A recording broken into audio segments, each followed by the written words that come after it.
प्रधानमंत्री नरेंद्र मोदी इस समय ताबड़तोड़ बैठकें कर रहे हैं। इससे पहले की बैठकों के बारे में आपको पता होगा, लेकिन कल की बैठक के बारे में भी पता चला होगा। 4 महत्वपूर्ण बैठकें हुई। पहली बैठक हुई CCS की, यानी कैबिनेट कमेटी ऑन सिक्योरिटी। उसके बाद बैठक हुई CCEA की, cabinet committee on economic affairs. उसके बाद बैठक हुई CCPA की, cabinet committee on political affairs. ये सब अपने मामलों की सर्वोच्च संस्थाएं कह लीजिए या कमेटियां कह लीजिए, कमेटियां हैं। इसके अलावा पूरे कैबिनेट की बैठक हुई और उसके बाद जो ब्रीफिंग हुई वो उन मुद्दों पर हुई जो आज की परिस्थिति में, आज के मुद्दे के हिसाब से बिल्कुल रेलेवेंट नहीं है। लेकिन बैठक यहाँ दिल्ली में होती है और दहशत इस्लामाबाद में होती है। ये है ऑप्टिक्स का असर।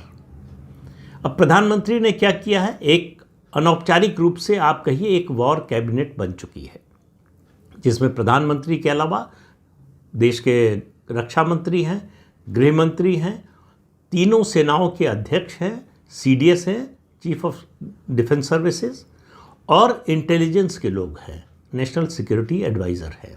इसके अलावा प्रधानमंत्री ने बुधवार को नेशनल सिक्योरिटी एडवाइजरी कमेटी का पुनर्गठन कर दिया। इसका पुनर्गठन किया और इसमें जो है कई एक्स आर्मी, नेवी और एयरफोर्स के अधिकारियों को शामिल किया। उसके अलावा इसका अध्यक्ष बनाया पूर्व रॉ के अध्यक्ष, जो हमारी विदेशी खुफिया एजेंसी है, रिसर्च एंड एनालिसिस विंग, उसके प्रमुख रहे आलोक जोशी को।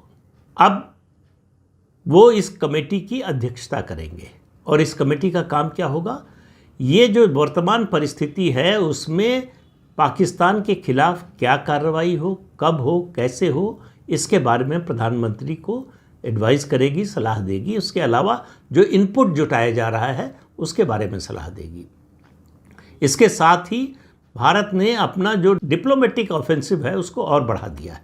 6 से ज़्यादा देशों के विदेश मंत्रियों से सीधे बात की है हमारे विदेश मंत्री S जयशंकर ने।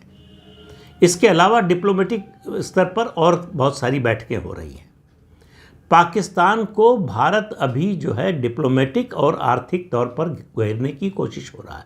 CCA की बैठक में फैसला क्या हुआ मालूम नहीं, लेकिन उसका असर क्या हुआ, मतलब ब्रीफिंग में तो नहीं बताया गया, लेकिन भारत से सामान पाकिस्तान जाने और पाकिस्तान से भारत आने वाले सामान अगर किसी तीसरे देश के थ्रू आ रहा है तो सारी कंपनियों से ये कहा गया है कि इसका डेटा दीजिए और इसको भी बंद कीजिए।